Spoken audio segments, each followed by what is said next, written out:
Mesdames et messieurs, bonjour. Bienvenue au Théâtre des Martyrs et à ce Midi de la Poésie avec Dominique A. Je vais vous demander pour commencer de bien vouloir éteindre complètement vos téléphones portables ou tablettes et je vous rappelle qu'il est interdit de prendre des photos ou de filmer. Merci beaucoup.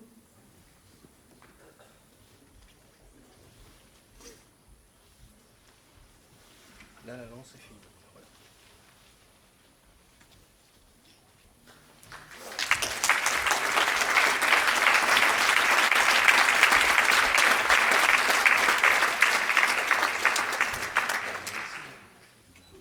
Bonjour.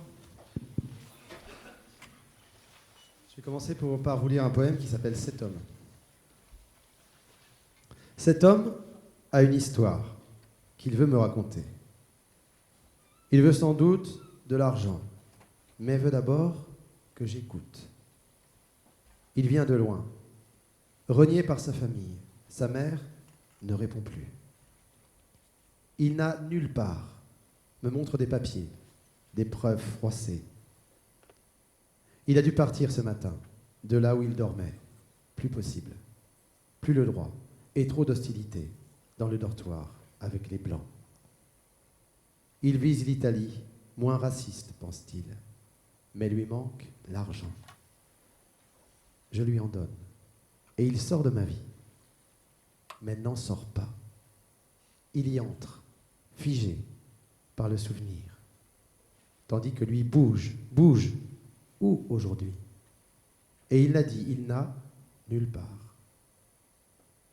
Et comment comprendre ce que c'est, nulle part, quand on a soi-même quelque part, et qu'on ne mesure pas ce que c'est d'avoir autant?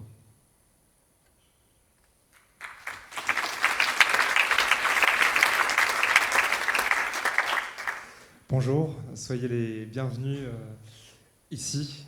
Merci d'être venus aujourd'hui, ce midi, pour assister à cette rencontre avec Dominique A, qui vient de nous faire le plaisir de lire quelques poèmes issus de son premier recueil de poésie, Le Présent Impossible. C'est un livre qui est paru dans la collection Iconopop aux éditions de l'Iconoclaste, un livre dans lequel on trouve des illustrations aussi, des très beaux dessins d'Edmond Baudouin.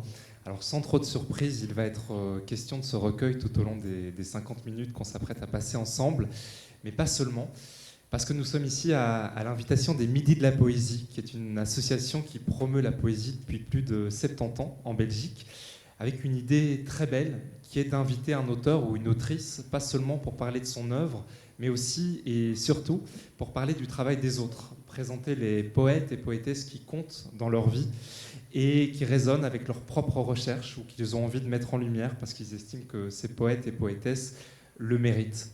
Alors on ne va pas déroger à la règle aujourd'hui. Je voudrais juste déjà remercier les Midis de la Poésie qui, vous le savez peut-être, sont nomades depuis à peu près toujours, si ce n'est que récemment ils ont obtenu l'obtention d'un lieu qui est la Maison Poème, l'ancien théâtre Poème à Saint-Gilles, qui est devenu la Maison Poème qu'ils partagent avec l'association francophone. Et on leur souhaite donc une très longue vie dans ce nouveau lieu. Ils continueront à proposer des midis à l'extérieur, comme ici au Théâtre des Martyrs, que je remercie aussi pour l'accueil. Alors, on va se plonger dans les lectures choisies par Dominique, et j'espère que, comme moi, vous allez découvrir des voix intimes, des langues puissantes, des manières de dire innovantes, drôles et tristes parfois. Ce sera tout cela à la fois, tout cela en compagnie de Dominique A. Bonjour à vous. Bonjour. Alors je le disais, vous êtes ici à l'occasion aussi de la parution de votre premier recueil de poèmes. Vous êtes un tout jeune poète, primo-poète, pourrait-on dire. Poète neuf. Sauf que, évidemment, ce n'est pas votre premier livre. Vous avez fait paraître plusieurs ouvrages sous votre vrai nom, Dominique Anné, parmi lesquels 2 livres autobiographiques aux éditions Stock. Il y avait Y revenir en 2012 et Regarder l'océan en 2015. Puis il y a eu encore Ma vie en morceaux qui lui est paru en 2018 chez Flammarion. Et puis on vous connaît pour d'autres raisons encore et pas des moindres. Vous êtes auteur, compositeur, interprète, multi-instrumentiste. On fête cette année les 30 ans de votre premier disque, La Fossette, qui était paru en 92. 13 autres albums studio ont suivi. Le dernier en date vient de paraître. Il s'intitule Le Monde Réel. Ce sont 10 chansons qui qui s'ouvre sur un dernier appel de la forêt et qui s'achève au bord de la mer, sous la pluie. C'est un très bel album qui mériterait bien 50 minutes aussi pour en parler, mais puisque le temps va nous manquer, je me contente d'annoncer que vous serez bientôt en tournée avec ces nouvelles chansons. Vous serez sur scène à Bruxelles le 2 février 2023, à Libramont le 3 février 2023 et à Mons le 7 avril 2023. Alors pour celles et ceux qui sont en train de se dire « Merde, qu'est-ce qu'il vient de dire? C'est quand déjà le concert à Bruxelles ?» Je vous rassure, toutes les dates sont consultables sur dominiquea.com. Et je referme la parenthèse pour qu'on plonge dans vos lectures.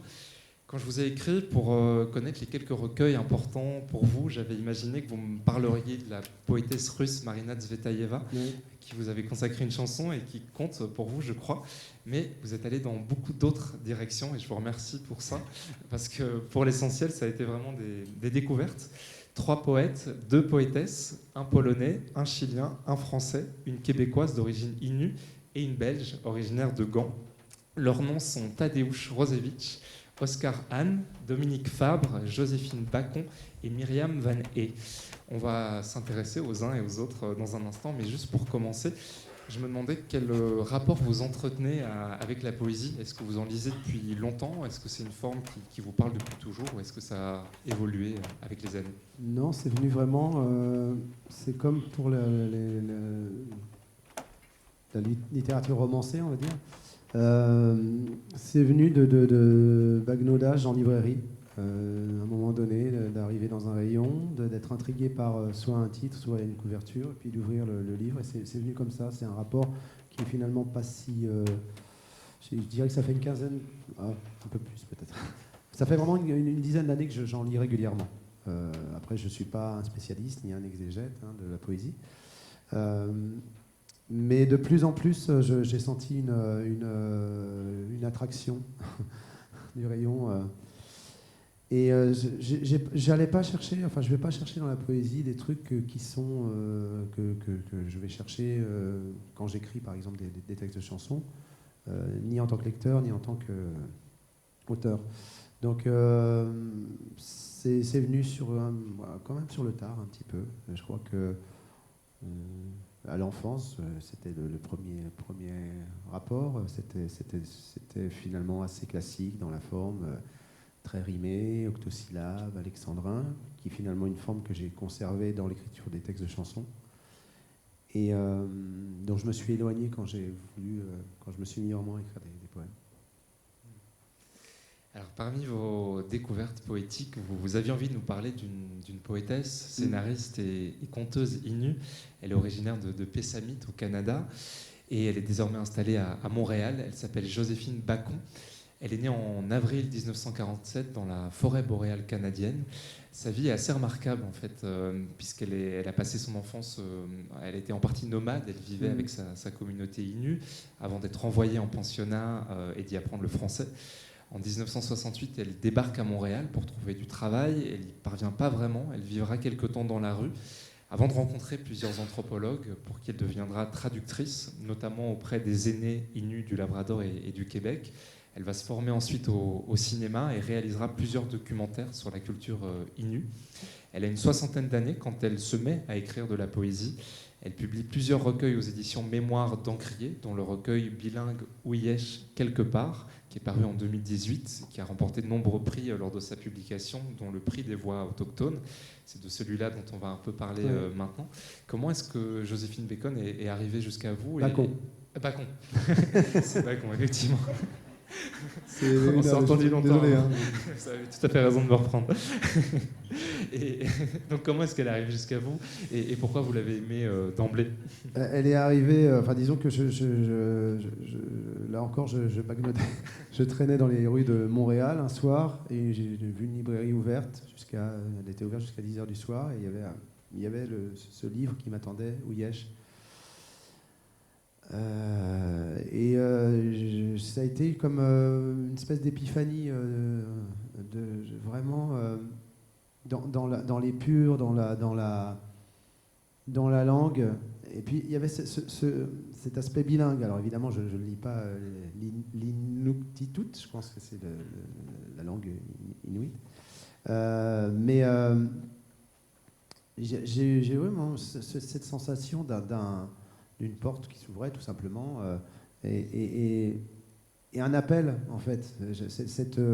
Cette écriture m'incitait à moi-même y aller. C'est un sentiment étrange, hein, parce que culturellement, voilà, je partage. Mais j'ai senti dans cette poésie-là, dans sa simplicité, dans son épure, dans son format aussi, un format très ramassé, des poésies très courtes. Et il y a notamment un poème, là je vais en lire un autre, c'est très court, mais il y a un poème de 4 vers qui m'est vraiment, voilà, qui a été comme une espèce d'illumination, qui dit simplement quelque part dans cette ville, je suis l'humain du moment, je cherche ma trace. Et ces vers-là ont produit un effet assez dingue sur moi, je ne sais pas pourquoi, une réaction chimique interne. Et ça m'a amené à fréquenter le rayon poésie de façon un peu plus assidue après. Mais alors je ne sais pas si c'est une histoire de contexte, peut-être il y avait le contexte aussi, j'étais à l'étranger, les lumières de la ville, la librairie ouverte la nuit, le livre que je vais lire dans un bar où il passe de la musique à fond les ballons et où je m'isole avec le texte, où j'entends rien en fait. Ça contribue peut-être à cette perception-là, à cette espèce de choses que j'ai ressenties en découvrant cette poésie-là, peut-être. Mais j'ai eu l'impression justement dans le vacarme environnant d'un vrai silence, quoi, un vrai silence poétique. Donc je me suis dit, il y a vraiment un truc là dingue, quoi. Donc je me permets de lire un extrait, enfin un poème. Tu parles d'étoiles, je te parle de rivière. Tu parles d'astres, je te parle de lac. Tu parles de l'infini, je te parle de la toundra. Tu parles d'anges, je te parle d'aurore boréale. Tu parles des cieux, je te parle de la terre. Je trouve que c'est très, très parlant déjà, et vous l'avez dit, c'est une poésie très, très condensée, très ramassée, oui. C'est souvent 5 ou 6 vers. C'est une forme qui vous plaît, ça aussi? Oui, alors j'aime beaucoup la forme, mais ce que j'aime aussi dans son écriture, c'est, vous parliez justement de ses difficultés à s'insérer dans la ville, elle parle beaucoup de ça, de cette tension en fait, entre ses racines, entre un héritage dont elle se sent un peu dépositaire, et cette vie citadine. Il y a une façon d'exprimer ça, en fait, cette friction, ces frictions-là, qui pour moi, qui est remarquable. Donc, excusez-moi, j'ai oublié votre question. Non, vous y avez répondu, c'était sur la forme courte. D'accord, oui, la forme courte, oui, de toute façon, globalement, je suis un adepte de la forme courte. Que ce soit en littérature romancée, ou, je ne sais pas comment on peut dire d'ailleurs, en roman ou en littérature. Voilà. C'est aussi de la littérature. Oui, c'est sûr. il y a autre chose qui me frappe aussi dans son écriture, c'est qu'évidemment il y a ce mélange d'identité et cette recherche aussi d'identité.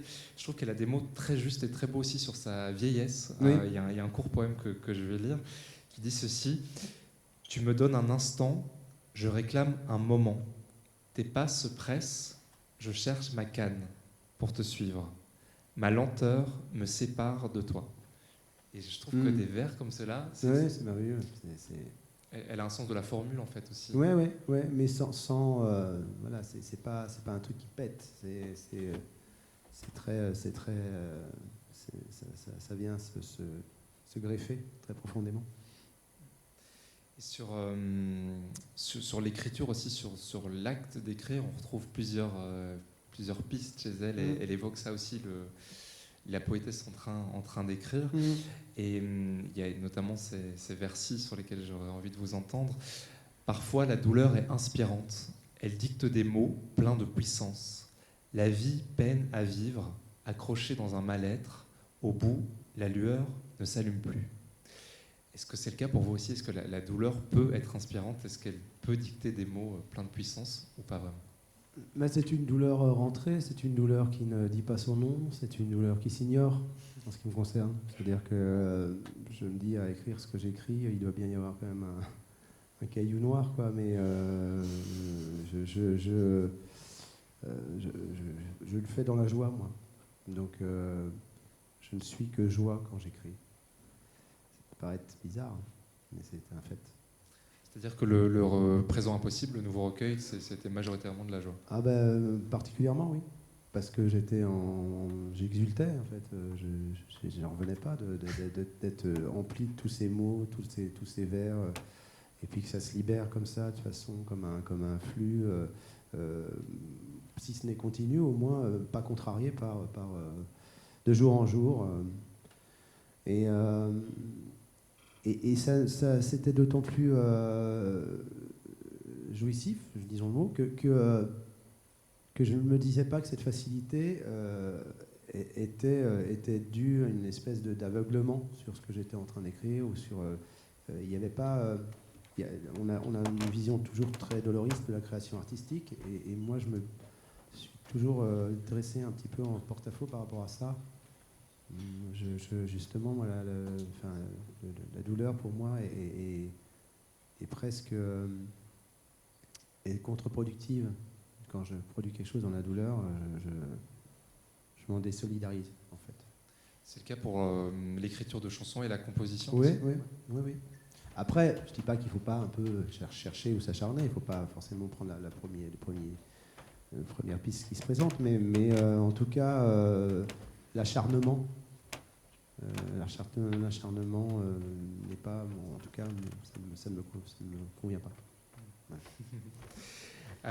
Il y a un autre poète qui va résonner avec ce qu'on vient de dire, parce que je trouve qu'il y a aussi beaucoup de joie dans son écriture, malgré des thèmes parfois assez forts ou compliqués. C'est Oscar Hahn, qui est un poète chilien. Il est né en 1938 à Iquique, dans le nord du Chili. Alors, sa biographie nous apprend qu'au lendemain du coup d'État de Pinochet, en 1973, il a été emprisonné et condamné à mort, comme beaucoup d'autres que lui à l'époque. Alors, heureusement pour nous, il n'a pas été exécuté, mais il a fui le Chili dès l'année suivante. Il s'est installé aux États-Unis, où il est devenu professeur de littérature latino-américaine à l'université de l'Iowa. Et à la fin de sa carrière, il est retourné vivre à Santiago du Chili. Il est considéré aujourd'hui comme l'un des plus importants poètes chiliens, couronné de plusieurs prix, mais il n'y a pas si longtemps qu'on peut le lire en français. On doit sa découverte à sa traductrice, Josiane Gourinchas, qui a traduit en 2016 l'un de ses recueils majeurs qui s'appelle Peine de vie et autres poèmes aux éditions Chênes.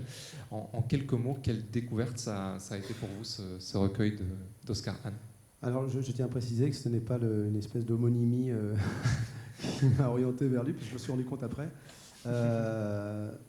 Non, je l'ai ouvert le livre et je suis tombé sur un poème qui m'a donné envie de lire les autres, tout simplement. C'est comme ça que je procède. J'ai cette possibilité de dépenser mon argent pour acheter des livres, c'est un luxe. Je l'utilise à bon escient. J'ai beaucoup aimé ce côté, cette façon de... Moi, ce que je cherche un petit peu aussi, d'une autre façon, mais finalement, c'est une façon de tordre un peu la réalité, de partir des fois de choses assez triviales et de les inscrire dans une espèce de mouvement poétique. Je me suis senti... Puis là encore, la forme aussi, une forme assez ramassée. Je ne sais pas si c'est lié aussi à la qualité de la traduction, c'est possible, puisque c'est la poésie traduite, donc c'est toujours un peu particulier. J'ai senti une proximité un petit peu c'est bête à dire, mais d'esprit avec sa personne telle qu'elle émane de ses poèmes. Et à la fin du livre, il y a un entretien avec un ami, écrivain, je crois. Et il dit des choses notamment qui m'ont marqué et qui ont fait l'objet d'un poème que j'ai écrit qui s'appelle Fourmi morte, et il parle de la ponctuation. En fait, il explique qu'à un moment donné, alors souvent, c'est vrai, dans la poésie, il y a beaucoup de poèmes qui sont non ponctués, mais c'est pas systématique. Et lui, il explique qu'il a toujours vu la ponctuation comme des espèces de fourmis mortes dans un bol de lait. Et je trouvais l'idée assez géniale et très très poétique pour le coup. Et j'ai rebondi là-dessus. Donc oui, c'est un des poètes, un des recueils qui, je ne sais pas si c'est un des poètes, mais c'est un des recueils qui m'a marqué, qui m'a aussi laissé entendre que j'avais peut-être une petite voix à aller chercher en moi. Et c'est rigolo parce que Alexandre Bord, l'éditeur qui est là, qui m'a édité, quand il a découvert quand je lui ai envoyé mes poèmes, il s'est fait cette réflexion, il dit c'est dingue, il écrit comme un Sud-Américain. Et à un moment donné, il tombe sur ce poème qui parle d'Oscar Hahn. C'est rigolo. Comme quoi, j'étais pas tout à fait dans le faux. Oui, c'est ça. Oui, c'est ça. Je vais lire un extrait. Oui, avec plaisir. C'est un poème qui s'intitule Jeu d'enfant. Oui. Alors ça, c'était quoi? C'était qui? Il faut l'imagination d'un enfant pour transformer le monde en un jouet. Un tricycle sans roue en un avion supersonique. Des boîtes de conserve vides en un train de passagers. Des paquets de céréales en une belle ville. Il faut l'imagination d'un adulte pour transformer un avion supersonique en une machine à tirer des missiles. Un train de passagers en un chaos de fer tordu. Une belle ville en un tas de décombres radioactifs. Il faut l'exemple des grandes personnes pour que les enfants jouent à la guerre. Il y a aussi une façon de se saisir de grands sujets et finalement d'avoir un regard assez caustique, assez perçant sur les choses. Et aussi, c'est une poésie, accessoirement, qui est très accessible. Oui. Il n'y a pas d'hermétisme. Moi, j'ai un peu de mal avec l'hermétisme peu poétique. Quand je ne comprends pas du tout de quoi on veut me parler, il y a un poème aussi là-dessus dans le recueil où j'ai l'impression d'être de trop, en fait. J'ai ce même rapport avec n'importe quelle œuvre artistique du même, dans d'autres disciplines. J'ai besoin quand même qu'on me parle. Ouais, j'ai l'impression que ça tient aussi chez lui à un côté très visuel. En fait, on voit beaucoup les choses, on voit beaucoup ce qu'il raconte. C'est aussi un poète qui maîtrise, je trouve, un art de la chute, un art de la fin. Il y a des chutes. Il y a des chutes et il y a souvent de la surprise. Et là, dans ce que vous venez de lire, il y a un renversement au milieu du poème et ça nous saisit. Et il y en a un autre qui m'a beaucoup frappé en même temps qu'amusé. Je vais juste lire un petit passage. Il s'appelle Téléspectateur. Me voici à nouveau de retour dans ma chambre de Iowa City. Je prends à petites gorgées mon assiette de soupe Campbell face au téléviseur éteint. L'écran reflète l'image de la cuillère qui entre dans ma bouche et je suis l'avis commercial de moi-même qui n'annonce rien à personne. Je trouve ce poème génial, en fait. Super. Voilà. Il y a donc à la fois ce côté amusant et puis on l'a dit aussi des sujets beaucoup plus forts. Il parle beaucoup d'Hiroshima, il y a des images comme ça aussi qui l'ont marqué enfant, adolescent, qui reviennent. Et puis le dernier point que je voulais mentionner, parce que je trouve que c'est pas anecdotique, c'est que c'est un poète qui revendique son athéisme. Il parle d'un rapport conflictuel avec la religion. Certains de ses poèmes en sont emprunts. Je vais juste à nouveau lire un petit passage. Il écrit: maintenant que Nietzsche a décrété la mort de Dieu et que Dieu a proclamé celle de Nietzsche, que nous reste-t-il à nous, qui ne sommes ni Dieu ni prophète? Que nous reste-t-il à nous qui n'annonçons la mort de personne et nous contentons de vivre notre vie? Le crépuscule des dieux ou le crépuscule des prophètes nous laisse désemparés. Ce qui nous préoccupe, c'est la nuit qui nous entoure. Comment vous l'entendez, ce poème, et est-ce que ça vous parle? Bah oui, ça me parle à fond. Il est dans le livre? Oui, il est dans le livre. Ah oui, je ne me souviens pas du tout. Je ne l'aurais pas lu en entier. C'est étonnant. Non, c'est génial. Enfin, c'est génial. Comment dire autant de choses de façon aussi simple, aussi ramassée. Ça parle de plein de choses. C'est un rapport très fort et très simple au sujet abordé, en fait. Donc je l'entends comme tout un chacun. Il y a un point commun entre Oscar Hahn et le poète suivant, qui est justement cet athéisme et un certain rapport au monde. Je voudrais qu'on parle de Tadeusz Rózewicz, qui est un autre poète dont vous avez choisi de nous parler. Un poète très apprécié en Pologne et toujours assez méconnu en dehors de son pays natal, même s'il a reçu en 2007 le prix européen de littérature pour l'ensemble de son œuvre. Vous nous conseillez la lecture d'un recueil qui est intitulé Inquiétude, qui était paru en 2005 aux éditions Buchet-Chastel. Il est traduit par Grazina Erhard, qui est aussi la traductrice d'Olga Tokarczuk. Et Roswitch, pour sa part, c'est quelqu'un qui est né il y a 100 ans, en octobre 1921, à Radomsko. C'est une petite ville polonaise qui a vu un tiers de ses habitants disparaître au cours de la Seconde Guerre mondiale. Le poète était lui-même engagé dans la résistance polonaise. Il a passé les dernières années de la guerre dans les forêts à combattre aux côtés de l'armée nationale. Il a écrit son premier recueil sur cette expérience.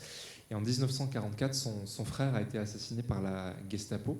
Et si je mentionne ces données biographiques, c'est parce que la guerre aura eu un impact très décisif sur le jeune homme, au point d'écrire des mots comme ceci. « Mutilé, je n'ai vu ni le ciel ni la rose, ni l'arbre, ni l'oiseau ou le nid, ni Saint-François, ni Achille ou Hector, et pendant 6 années, des effluves de sang ont empli mes narines. Je ne crois pas que l'eau se change en vin. Je ne crois pas à la rémission des péchés. Je ne crois pas à la résurrection des corps. » Et là aussi, il y a tout, je trouve, qui est dit. Il y a une puissance dingue, en fait. Voilà. Il y a une évocation chez lui du passage du temps aussi qui est magnifique. Enfin, il y a des poèmes qu'on va lire qui sont sur ce sujet. Et je peux avec plaisir. Oui, bien sûr. Parmi de multiples occupations, c'est le titre du poème.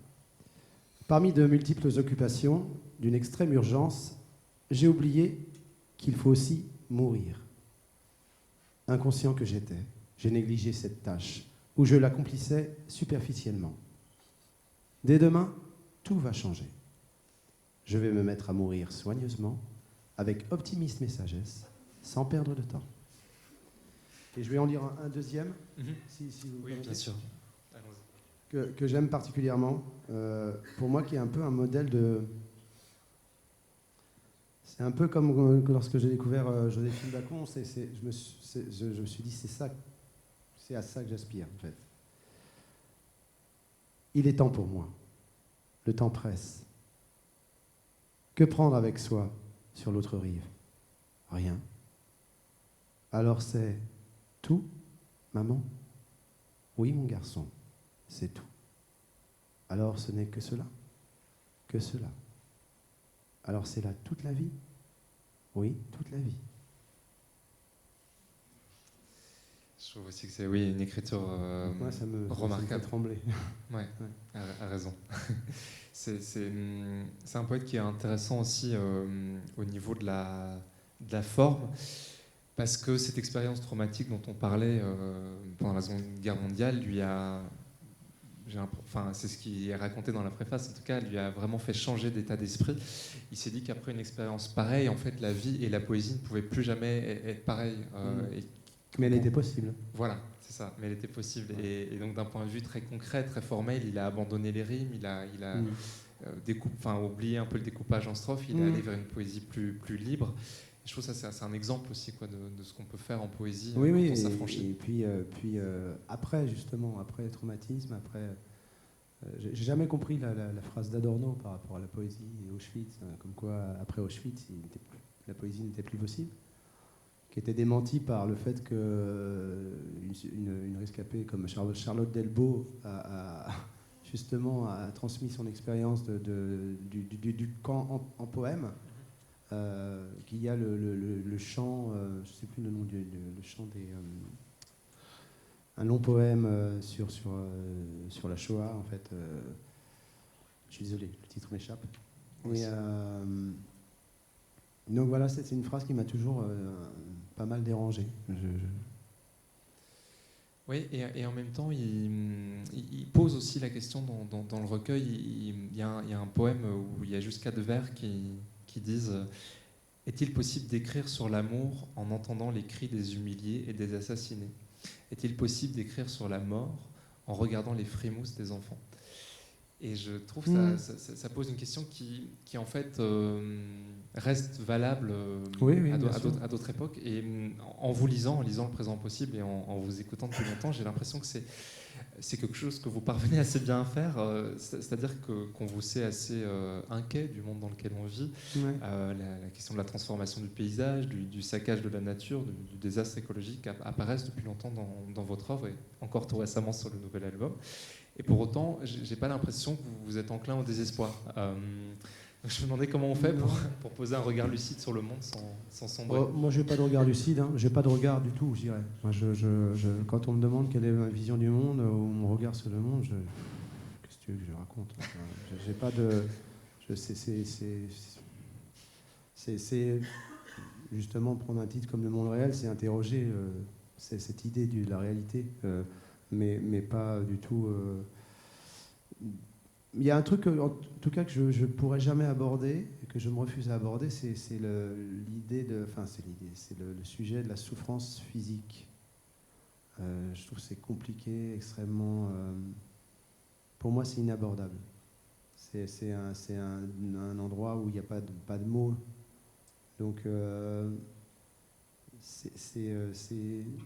on peut graviter, on peut parler des conséquences, des après de la souffrance. Mais la souffrance elle-même, physique, j'ai l'impression que c'est vraiment une espèce d'interdit. Donc déjà, ça évacue pour moi, dans ce que j'écris, un truc qui serait...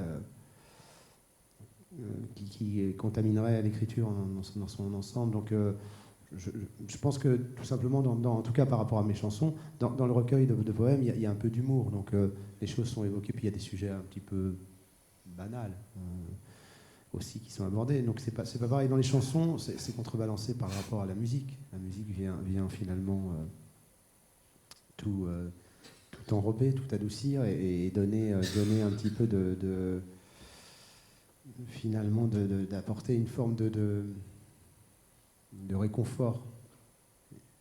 Elle vient pas annuler le mot, mais en tout cas elle vient lui donner un aspect peut-être moins rugueux. Puis il y a le timbre de voix aussi. J'ai pas un timbre de voix agressif, donc tout ça concourt à. Bon, parce que vous m'interrogez sur les chansons, hein, je suis pas là pour ça. Mais... ça m'intéressait, mais parce qu'il y a beaucoup de liens évidemment. Je dis évidemment, mais ça aurait pu ne pas être évident, mais il y a quand même des liens entre ce que vous faites et entre les livres que vous avez choisis. J'espère. Ouais, je vous le dis, il y en a. Non, mais sincèrement, non, mais ça va pas de soi en fait. Ça va pas de soi. On peut très bien avoir un rapport. Moi, j'ai un rapport de lecteur. Je suis vraiment un lecteur lambda. Quand je vous ai dit tout à l'heure que j'étais pas exégète ou spécialiste de la poésie, oui, je suis pas du tout. Mais je ne suis pas spécialiste de la littérature dans son ensemble. J'ai beaucoup de mal à parler des livres des autres. Je me laisse juste emporter par un plaisir de lecteur et par des émotions. Et après, c'est vrai qu'il n'y a pas de hasard. Les choses qui viennent, qui me happent, répondent à des choses que j'ai des fois envie de formuler ou qui me donnent des clés pour les formuler. Souvent, j'ai fait des emprunts à la littérature pour amorcer une chanson, ou là, en l'occurrence, aussi des textes de poésie, comme il y a deux références, il y a Oscar Hahn et il y a aussi un auteur dans le livre qui s'appelle Friedo Lampe, qui a écrit de courts romans dans les années 30, romancier allemand. Donc voilà, ça c'est des impulsions pour l'écriture.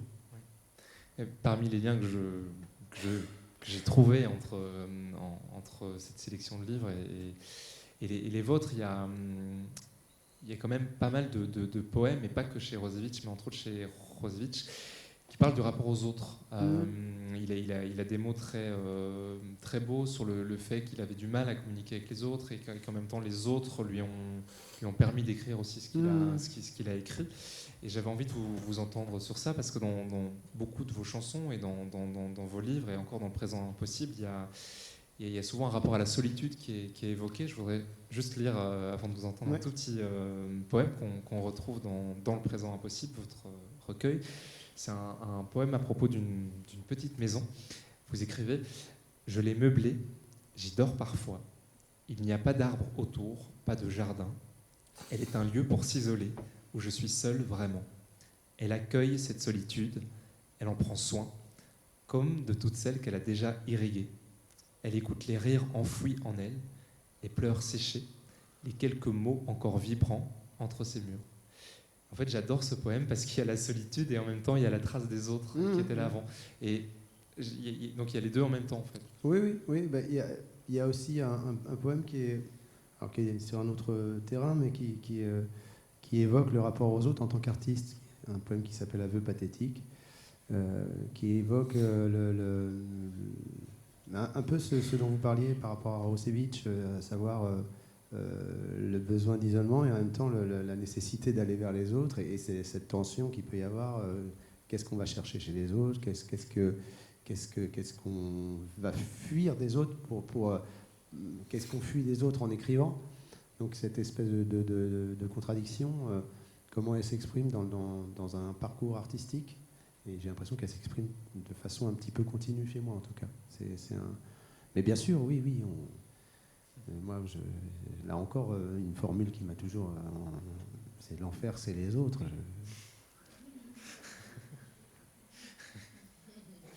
Je suis assez d'accord. Un jour, on m'a dit que j'étais sartrien dans ma façon de penser. J'ai vraiment très, très énervé.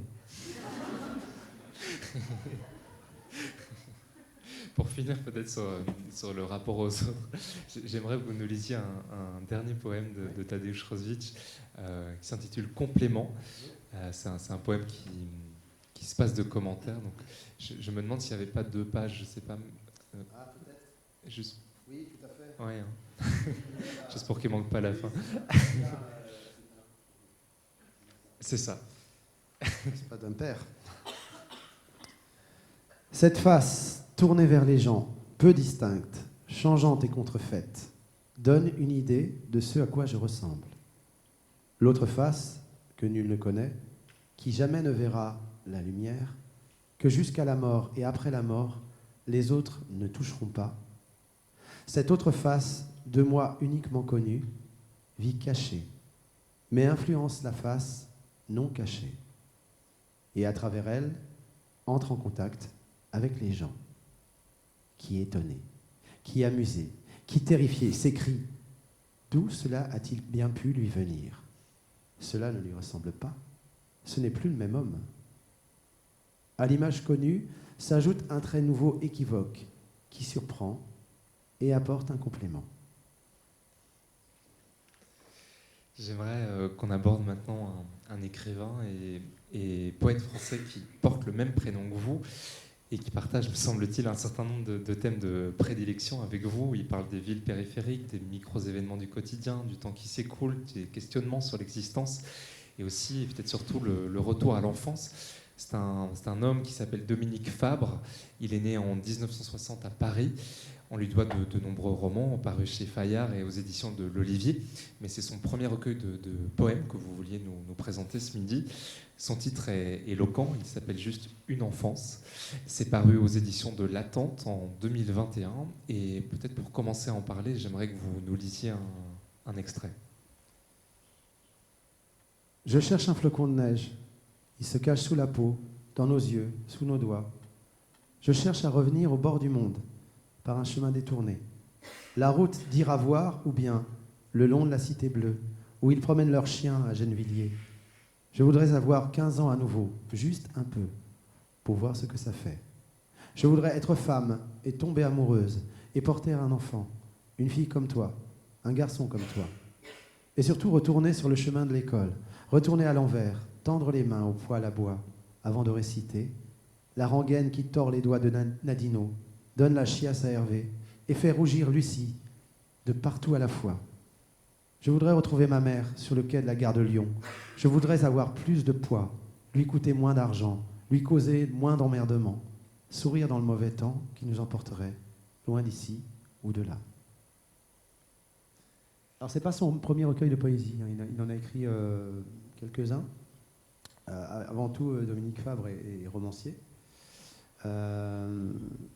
Bon, c'est un ami, c'est devenu un ami. Notre rencontre a été vraiment assez improbable. Je suis venu en fait à la lecture par le biais d'un de ses romans en fait, qui s'appelait. C'était pas un roman d'ailleurs, c'était un recueil de nouvelles qui s'appelait Celui qui n'est pas là. Et j'ai découvert cette écriture. Ça m'a ouvert sur la littérature contemporaine dans son ensemble. J'ai vu une photo de lui une semaine après dans un magazine. Je lui ai envoyé un disque pour le remercier. Il m'a répondu. Tout ça dans un laps de 3 semaines. Et un jour, je vais à Paris, je sors d'un magasin et je tombe face à lui.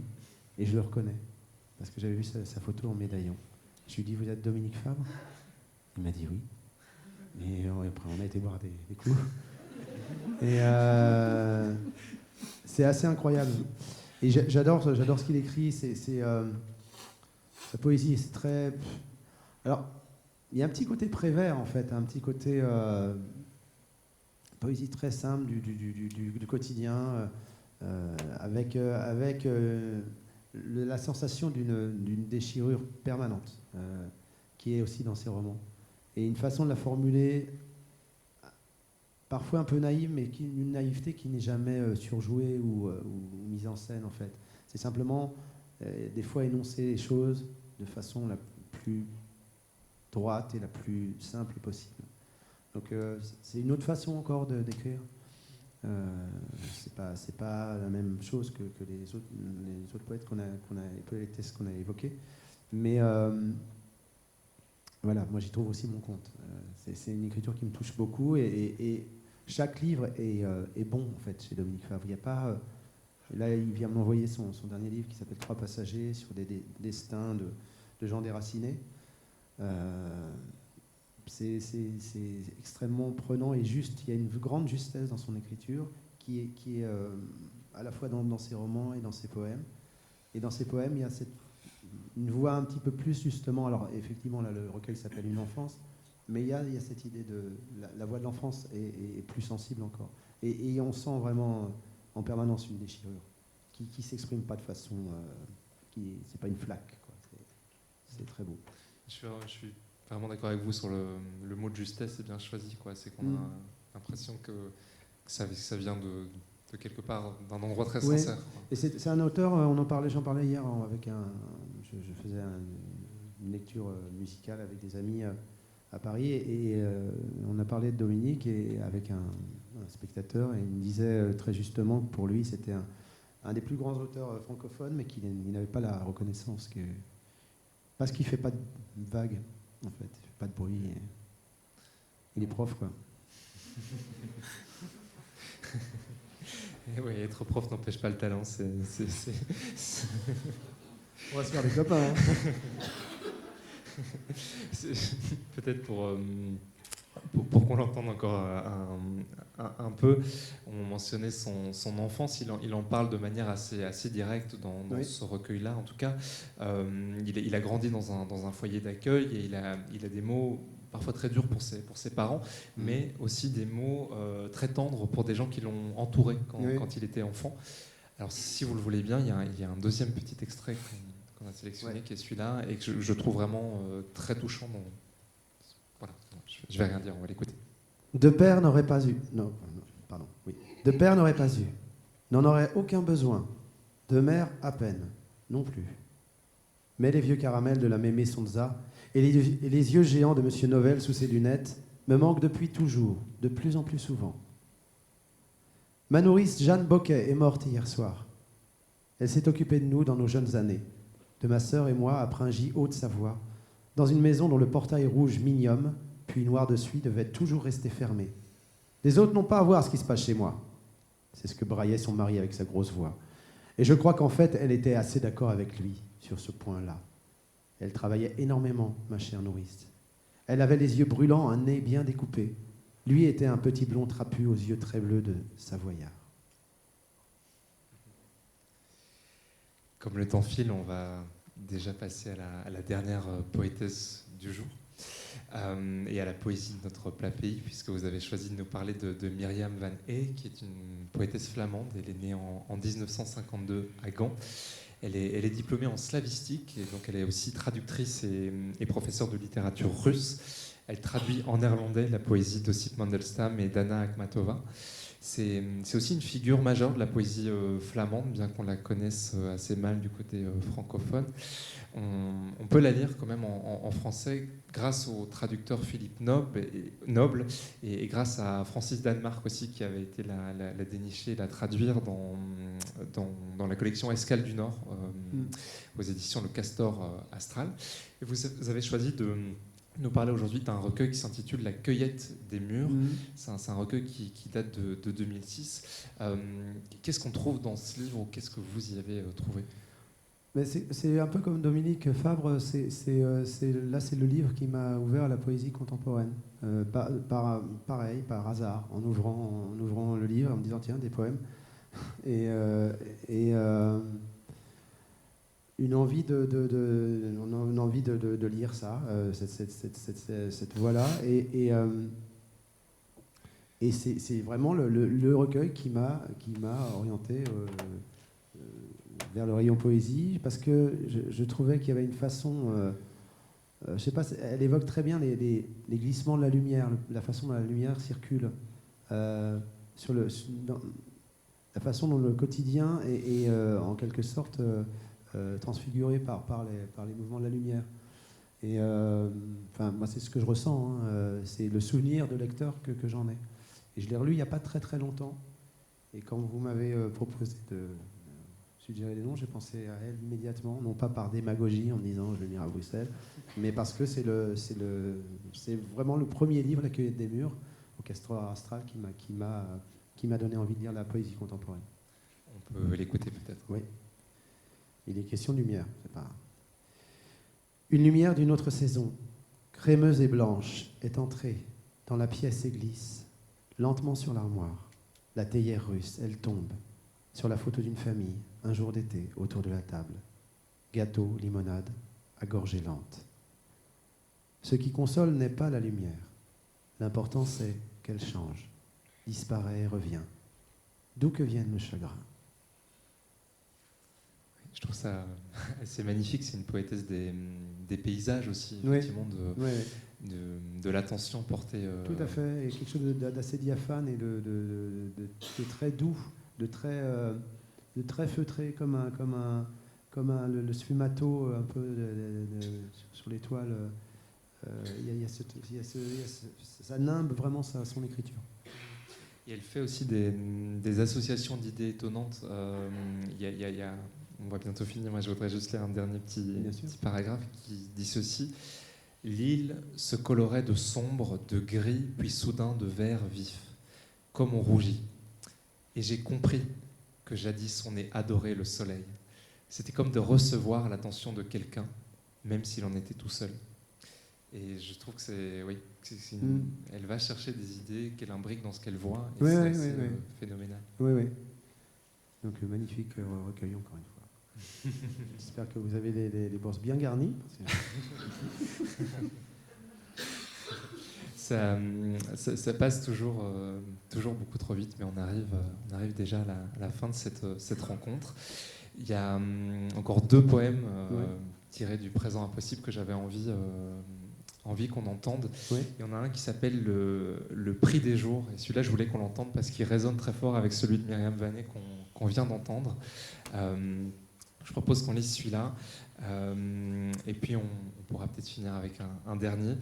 Alors avant que je vous laisse le poème de la fin, je voudrais juste remercier encore une nouvelle fois très chaleureusement Mélanie Godin et toute l'équipe des Midis de la Poésie. Merci beaucoup d'avoir eu l'idée de nous réunir ici. Merci à Philippe Sireuil et au Théâtre des Martyrs de nous accueillir dans ce très beau lieu. Et merci à vous d'avoir fait le déplacement aujourd'hui. On va donc finir comme on a commencé, avec une lecture. Finalement, ce micro n'aura pas servi à grand-chose. Désolé. Hein. Au paysage ingrat, le ciel offre un recours, un feu d'aube ou de crépuscule. Un feu transfigurant les vieilles villes nouvelles, les périphéries, les champs boueux. De même, la journée qui s'enlisait connaît-elle parfois un moment qui la rachète.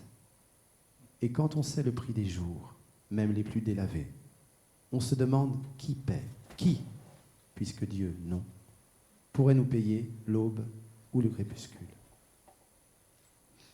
Et je lis le dernier. Par-delà les années. Par-delà les années, je vois la même saison, rendre les mêmes couleurs aux mêmes bâtiments. Je vois la ville changer et ne pas changer, des visages changer et ne pas changer. L'hiver épelle son nom, l'ennui est sans mesure.